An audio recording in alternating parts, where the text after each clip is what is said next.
ہر قسم کے مجرب اور پرتاثیر وظائف کے لیے اذکار آمین چینل کو سبسکرائب کریں اور اگر ویڈیو اچھی لگے تو لائک اور شیئر کریں۔ السلام علیکم ورحمۃ اللہ وبرکاتہ۔ 9 ذی الحجہ کا خاص وظیفہ۔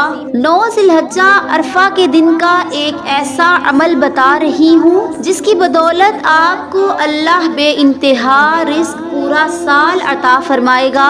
آپ کو رزق کی، مال کی فراوانی ہو جائے گی اور آپ خوشحال ہو جائیں گے۔ عرفہ کا دن اللہ کے ہاں بہت عزت والا ہے۔ ہمارے نبی صلی اللہ علیہ وسلم نے عرفہ کے دن کو بہت فضیلت بیان فرمائی ہے۔ قرآن حکیم کے اندر بھی اللہ نے اس کی اہمیت کو خاص الفاظ کے ساتھ بیان کیا ہے، اور ایک جگہ نہیں بلکہ کئی جگہوں پہ اللہ رب العزت نے اس دن کی قسمیں کھائی ہیں اور اس دن کی شان کو اجاگر کیا ہے۔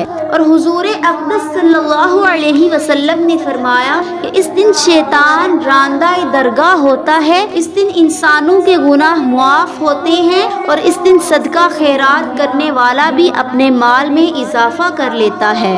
اس لیے بہت سے لوگ ہیں جو عرفہ کے دن خاص طور پہ اور ذی الحجہ کے ایام میں پہلے 10 دنوں راتوں میں خاص طور پہ وہ صدقہ خیرات کرتے ہیں۔ اگر آپ یہ چاہتے ہیں آپ کے مال میں اضافہ ہو جائے، آپ لوگوں پر ان دنوں میں خاص طور پہ خرچ کریں، کسی غریب کو کپڑے لے کر دیں، جوتے لے کر دے دیں، راشن تھوڑا سا ڈلوا دیں، اس کے گھر میں آپ اسے کھانے کی کوئی چیز دے دیں، تھوڑے پیسے دے دیں۔ یہ صدقہ 9 ذی الحجہ کو خاص طور پہ عرفہ کے دن آپ کریں۔ آپ دنیا کے جس خطے میں ہیں وہاں کے چاند کے مطابق آپ 9 ذی الحجہ پہ خرچ کریں، اور اگر حج کو سامنے رکھ کر اپنے ملک میں 8 ذی الحجہ کو یہاں پہ بھی خرچ کریں، پھر آنے والی تاریخ میں بھی خرچ کر لیں جو آ رہی ہے 9 ذی الحجہ کی تاریخ۔ اگر فرق ہے ایک دن کا تو آپ کو ڈبل ثواب مل جائے گا۔ حج کو سامنے رکھ کر کریں، زیادہ اچھی بات ہے۔